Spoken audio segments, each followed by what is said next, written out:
আসসালামু আলাইকুম প্রিয় শিক্ষার্থীরা, জাগরিকে আজকে আমি আলোচনা করব তৃতীয় শ্রেণীর বাংলাদেশ ও বিশ্ব পরিচয় এ বইয়ের 50 নম্বর পৃষ্ঠা নিয়ে। শিক্ষার্থীরা 50 নম্বর পৃষ্ঠারে পাঠ 4 দেওয়া আছে। এই পাঠটির নাম হচ্ছে এশিয়ার মানচিত্রে বাংলাদেশ। এশিয়া মহাদেশের মানচিত্রে বাংলাদেশের অবস্থান। এটা এশিয়া পৃথিবীর বৃহত্তম মহাদেশ। বাংলাদেশ এশিয়া মহাদেশে অবস্থিত। মানচিত্রে এশিয়া মহাদেশের নিচে সবুজ রং করা একটি দেশ দেখতে পাচ্ছি। দেশটি হলো আমাদের প্রিয় মাতৃভূমি বাংলাদেশ। তাহলে আমাদের দেশের মানচিত্র সবুজ রঙের এবং নিচের দিকে আছে। এখানে ক নম্বরে বলা হচ্ছে এশিয়ার মানচিত্রে বাংলাদেশকে চিহ্নিত করি। বাংলাদেশের মানচিত্রের রং কীরকম বলো তো? সবুজ। আমরা দেখি সবুজ রং। এই যে শিক্ষার্থীরা, তোমরা নিশ্চয়ই দেখতে পাচ্ছ বাংলাদেশ খুব বড় দেশ নয়। এটি হচ্ছে বাংলাদেশের মানচিত্র। তোমরা যারা বাংলাদেশের মানচিত্র আঁকতে পারো না, তোমরা অবশ্যই শিখে নেবে। আর বাংলাদেশের মানচিত্র সবুজ রঙে চিহ্নিত করা আছে।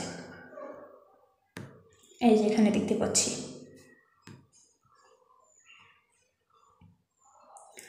এরপর খ নম্বরে মানচিত্র দেখে বাংলাদেশের কোন দিকে কোন দেশ ও কোন জলভাগ অবস্থিত তা নিচের ছকে লিখি।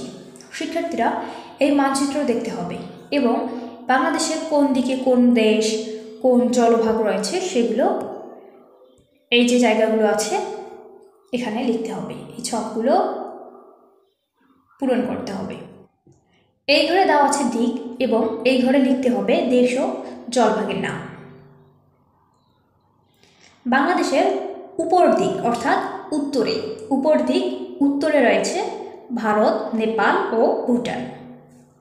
এরপর আছে নিচের দিক মানে দক্ষিণে রয়েছে বঙ্গোপসাগর, এটি হচ্ছে জলভাগ। এরপর ডান দিকে হচ্ছে পূর্বে রয়েছে ভারত, মিয়ানমার, এ দুটি দেশের নাম।